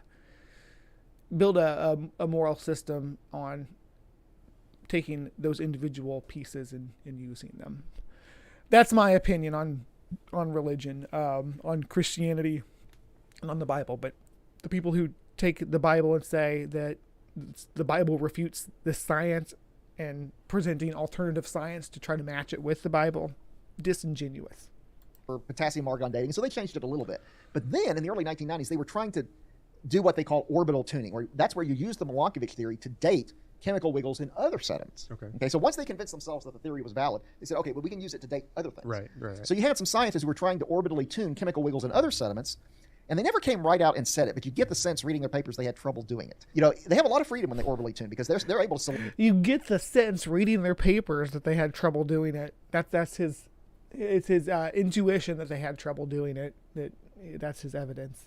Selectively stretch and compress different sections of that signal to kind of make it do what they want it to. Right. But sometimes that's not how maths work, Dr. Hebert. You know that. You went to school to be a physicist. You know that's not how maths work. Stretching is too much. It's not even for them. It's probably not believable. So what a number of scientists said is they said, okay, we're just going to adjust the age of this magnetic reversal. And they said, we think the radioisotope dates are wrong. And at the time, the radioisotope dates were giving an age of 730,000 years. They said, we're going to bump it up to 780,000. Right. Now, that may not sound like a lot, but that was enough to knock the results out of alignment. But the reason they did it is they were trying to protect the Milankovitch theory. So instead of just admitting they couldn't reconcile all the data with the theory, they basically cheated. No, they didn't. You're making some hefty academical accusations here, or academic accusations here. Academical. I think I just invented a word. Academic accusations here.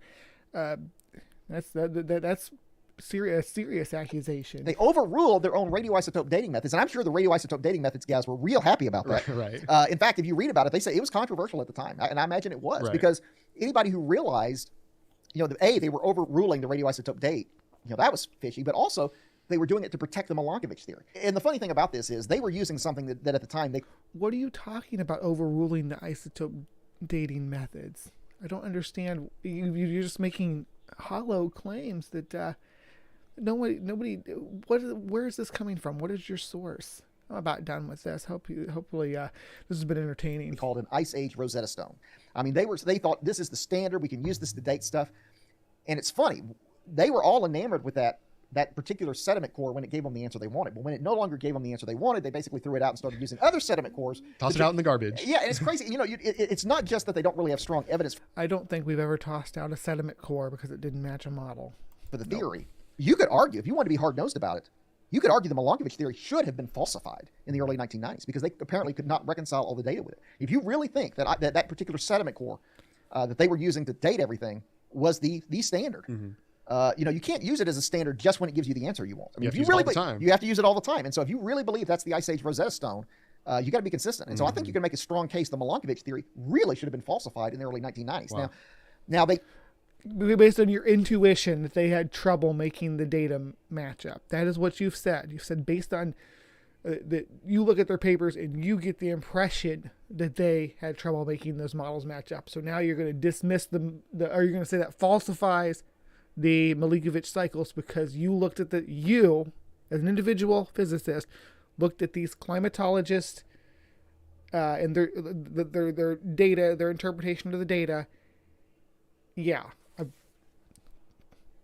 Kick rocks. They sort of, I think some of them realized what they had done and they quietly tried to clean up the mess because they came up with another paper in 1997 that was, if you read it, they never come right out and admit it, but it looks like they're trying to fix the problem. A little bit of PR going on. Well, but my problem with that is, again, you're being inconsistent. Right. Okay, you were saying this one particular sediment core was the standard. Well, now it's not.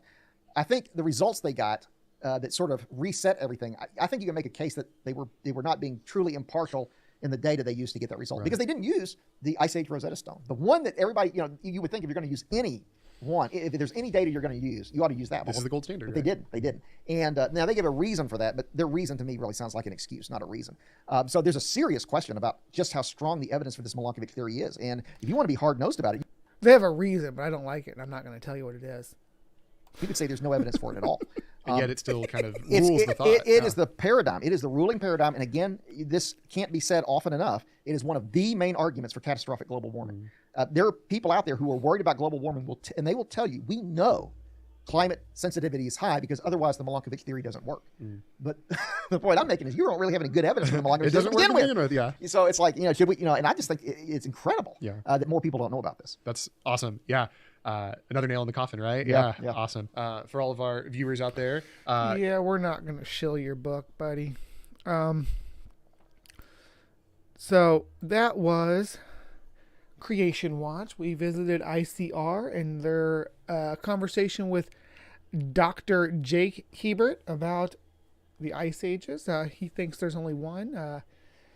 I tend to go with the secular scientists and think that there are multiple ice ages spanning billions of years, and that the most recent ice age did come in pulses that we can measure via data collected from the Milankovitch cycles. All right, so that was the Creation Watch for today. Thank you so much for popping in for that. We are moving on now to something a little more fun, maybe. Let me see here. Got to get my way up to it. So, before I do Hive Science, I just wanted to do this real quick and just look at these because I think they are neat pieces of art. This is an artist named Richard Wilkinson. He has a nice gallery and you can purchase prints of these, but he takes bugs and insects and makes them into different characters and images. There's Nosferatu. I'm not sure what this one is. I think it may be a xenomorph. Looks like it might be a xenomorph. Got this. They got names down here below them too. Sorry. Insomnium ulmaviscus. Jaco voraginosus. That's Jason. Isn't that so cool? Then we got the nun. Demonius sancta monalis. Got a Pennywise. Sophocent. Scurio salto. Skarsgård. Sophocent. Scurio salto curio. And Belua melanstegominus. Lycanthropus chanieroia. Prometheovus prodigium. Necurara transylvanistris. Yeah. All right. And that was the latest one that he did, but he did a cool gallery of other characters too. What's this one, do you think? Hematera lepus. Lymphaticus anerosuribes. Porcina porcus. Titavisma crustum. The Chilomantis. We've got Carnivorus vulgaris. That was actually the name that would pop up on the screen for Wile E. Coyote. So those are our Looney Tune ones. Then we have... Not sure what these ones are. Is this...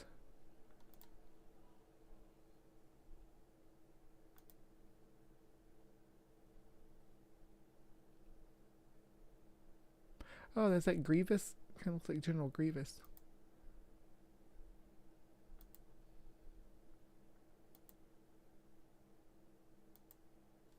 Anyway, there's a Star Wars one too that I wanted to show you guys. Nope, not that one. It's the same one I was just looking at. No, it isn't. That's that one. Sorry. It is that one. So on this one, we got Laceratus venatus, Glaucus Trahaxo. We got some nice Greedo action going on here. Ego Solus. I'm not sure what that's supposed to be. Maybe it's Han Solo. Brabrium Predator. We got Boba Fett. We got Opsarcata Astrodermis. Praegenus Sucius. Labrum nidorosis. Rois. Philia reticentis. There's the droids. I swear there's the droids. Damn it. I'm gonna find them. Because they had an R2 one that was freaking adorable, and I shared it with some of my friends on Twitter, but where are ya? Nope, it's not on that list.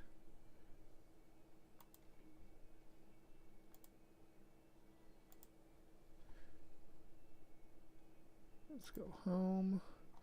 There we go. So there you got R2, C3PO, Stormtrooper, Leia, Darth. I think this is the Jawas. You got Obi-Wan, Chewbacca. Still not sure who that is. Greedo, Millennium Falcon, TIE Fighter. Not sure about that one. There's Luke's X-Wing. Yeah. Cool stuff. Anyway, I just wanted to show you guys that because I like that artist and think that they do good work. I might purchase one of their prints and put it up behind me. And I encourage you guys to purchase one too if you think anything he does is cool. All right, so the next thing I wanted to talk about was just to follow up on something we talked about a few months ago. The spongy moth's new names replaces an ethnic slur. Entomologists chose the common name as a nod to the invasive species eggs. This is the spongy moth now. So this was formerly insect species that was known as a racial slur. We're not gonna dig too much into that, but let's read just real quick what they've come up with.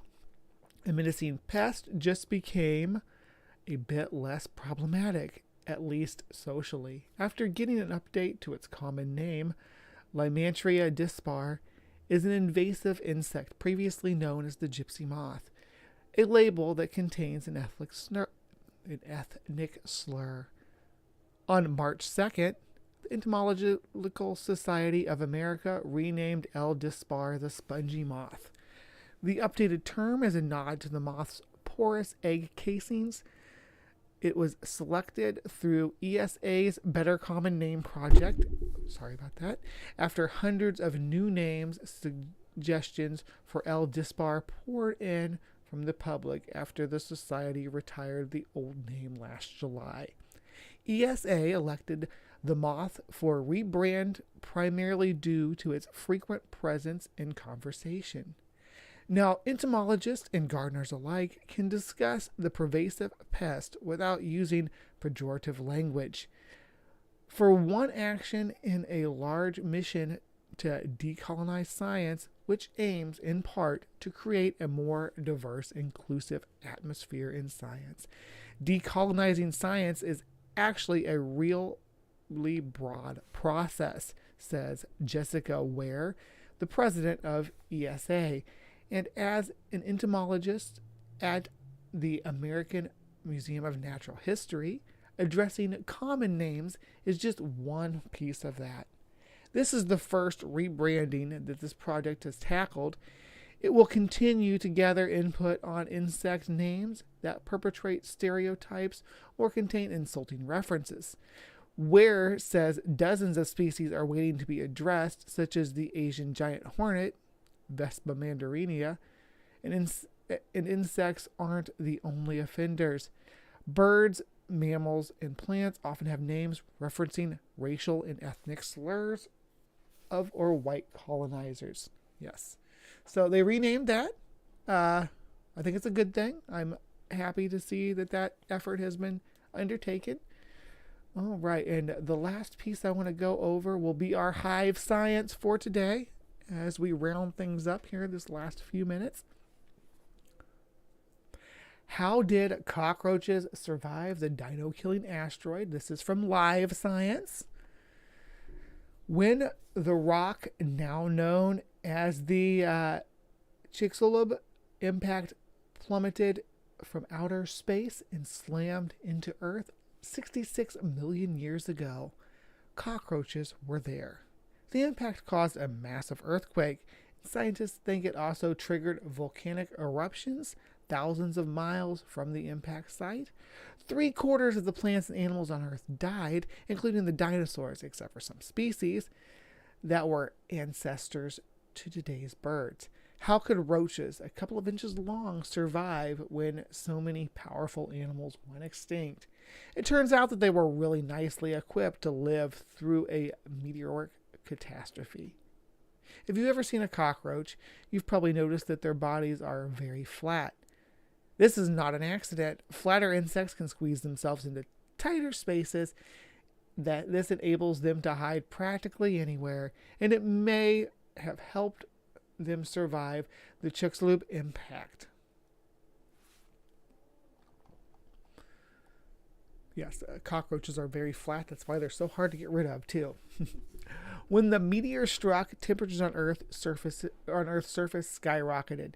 Many animals had nowhere to flee, but roaches could take shelter in tiny soil crevices, which provided excellent protection from heat.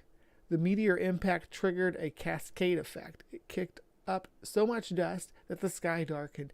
As the sun dimmed, the temperature plunged, and the conditions became wintry around the globe. With little sunlight, surviving plants struggled to grow, and many other organisms that relied on those plants went hungry. Not cockroaches, though. Unlike some insects, they prefer to eat one specific plant. Cockroaches are omnivorous scavengers. This means they'll eat most foods that come from animals or plants, as well as cardboard, some kinds of clothing, and even poop. Lots of insects eat feces, though. Having appetites that aren't picky has allowed cockroaches to survive lean times since the Chicxulub extinction and other natural disasters. Another helpful trait is that cockroaches lay eggs in little protective cases. These egg cartons look like dried beans and are called ootheca. Mantises lay ootheca too, which means egg case, like phone case. Ootheca are hard and protect their contents from physical damage and other threats such as flooding and drought. Some cockroaches may have waited out part of the catastrophe from the comfort of their ootheca. Modern cockroaches are little survivors that can live just about anywhere on land, from the heat of the tropics to the coldest parts of the globe. Scientists estimate that there are over 4,000 cockroach species. I just want to address something really quick. It's kind of just a nitpick about this, but we're all survivors. We're all survivors, or little survivors, if you will, because our ancestors were little during this extinction event, but you and me, our ancestors survived this right alongside the cockroaches, so we are also survivors. Cockroach pests are hard to manage because they resist many chemical insecticides, and because they have the same abilities to help their ancestors outlive many dinosaurs. Still, cockroaches are much more than pests to control. Researchers study cockroaches to understand how they move and how their bodies are designed to get ideas for building better robots. As a scientist, I see all insects as beautiful, six-legged inspirations. Cockroaches have already overcome odds that were too great for dinosaurs. And if another meteor hits the Earth, I'd be more worried about humans than the cockroaches. Yeah, me too. But again, we're all survivors of this extinction event. Just to make that very, very clear, we are all survivors. Some cockroaches actually carry their egg case inside, or carry their ootheca inside of them. My Madagascar hissers and the dubia do that, and they will actually thermoregulate it by sticking it out and letting it cool, and then pulling it back into their body. So they kind of control what their offspring is going to turn out like, in a way, because they can control the gamete that the offspring are going to express by regulating the temperatures. Anyway, that was our Hive science for today. We talked about how cockroaches survive extinction events. I think it's a pretty interesting subject matter, but if you have a different opinion, or if you think that it's silly to single out cockroaches when we're all survivors of this extinction event, put it in the comments down below. I'd love to hear some thoughts on this topic. Everybody watching this live, thank you so much for joining me today in the Hive. Not dual. I don't have a partner here. Okay, so next week I will be seeing everybody Saturday morning, I think. Not sure yet on CryptoCorner, but I think I might be having somebody come on for Creation Watch. I don't know yet, but we'll see what happens.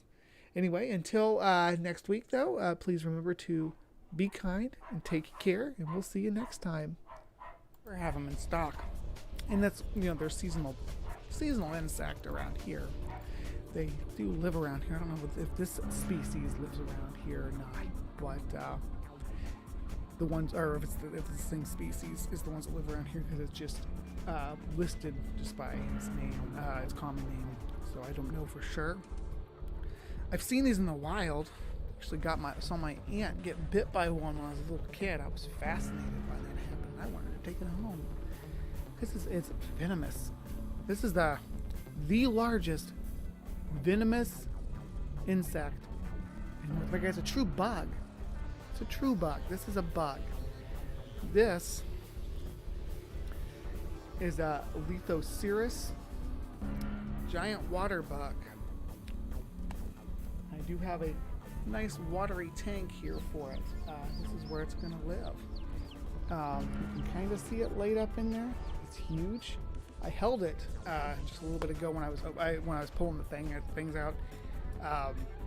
It was one of the ones that was sitting right up front, so I did pull it out and hold it. I couldn't resist. Sorry, guys. So you're not seeing this brand new coming out of the scene. I actually held this sucker. He's got some pretty big venom glands too. He's ready to get out of this little tiny container here. I think I'm ready to let him out. You guys ready to see him get out? Here he comes.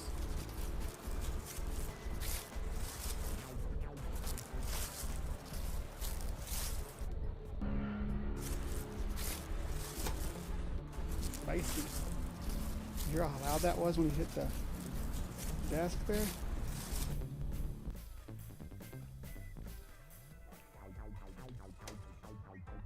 Alright, come here.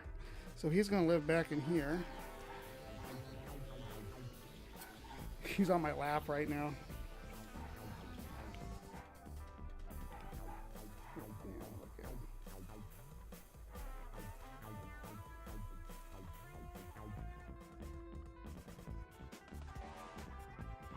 Yep, he found a little place to chill like immediately back in there. So there will be pictures of this.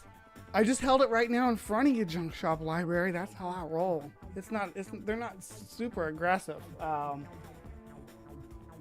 probably more aggressive towards me now. Probably more aggressive towards me now that it's in the water.